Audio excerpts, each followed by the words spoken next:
नमस्कार, मैं आनंद मिश्रा आप सभी सरकारी कर्मचारियों एवं पेंशनरों के लिए एक खबर लेकर उपस्थित हुआ हूं।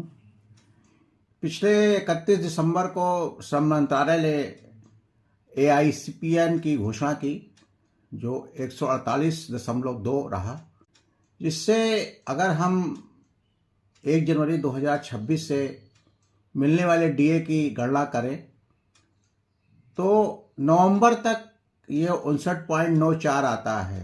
फिर से सुन लें, नवंबर तक 59.94 आता है। दिसंबर के आईएसपीएन आने पर ये आंकड़ा और बढ़ेगा और 60% आपका डीए 1 जनवरी 2026 से होगा। ये लगभग तय है, क्योंकि 61 तक भी नहीं पहुंच सकता और 60 के नीचे भी नहीं रह सकता। तो कुल मिला के 60% डीए आपका 1 जनवरी 2026 से हो जाएगा। और ये डीए रेट बहुत ही महत्वपूर्ण है, क्योंकि जो हमारा वेतन आयोग बना हुआ है वो इसी डीए को लेके आगे की गणना करेगा।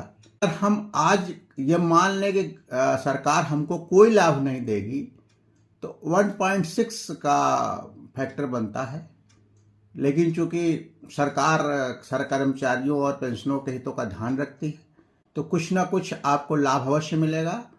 अगर ये लाभ 11-12% के आसपास रहता है तो ये फैक्टर जो आने वाला है 1.8 के आसपास, यानी 1.8 के आसपास आने की उम्मीद है, जिससे कि जो भी आपका आज वेतन है, वेतनमान है, बेसिक वेतन है, उसमें 1.8 का गुणा करके आपकी बेसिक वेतनमान 1 जनवरी 2026 को फिक्स किया जाएगा और उसके बाद जो भी उस पर डीए मिलेगा वो आगे जुड़ता जाएगा।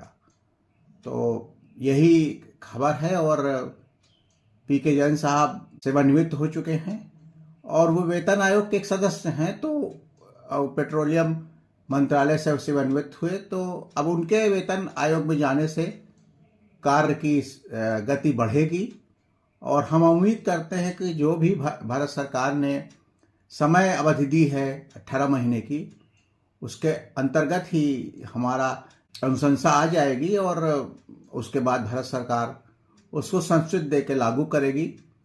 तो हम लोग ये उम्मीद करते हैं कि निश्चित रूप से मई 2027 के आसपास ये वेतन आयोग की अनुशंसा आएगी, उसके उपरांत आगे की कार्रवाई होगी।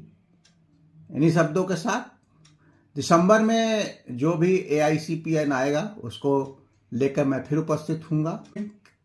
कोई भी कहीं भी संशय नहीं है, ये 60% ही होगा, न 59% होगा, न 61% होगा। इसी तरह की सूचनाओं के लिए आप इस चैनल को सब्सक्राइब करें। आगे भी जो भी सर्कुलर्स हैं उनमें मैं प्रयास करूँगा आपको जानकारी देने के लिए। धन्यवाद।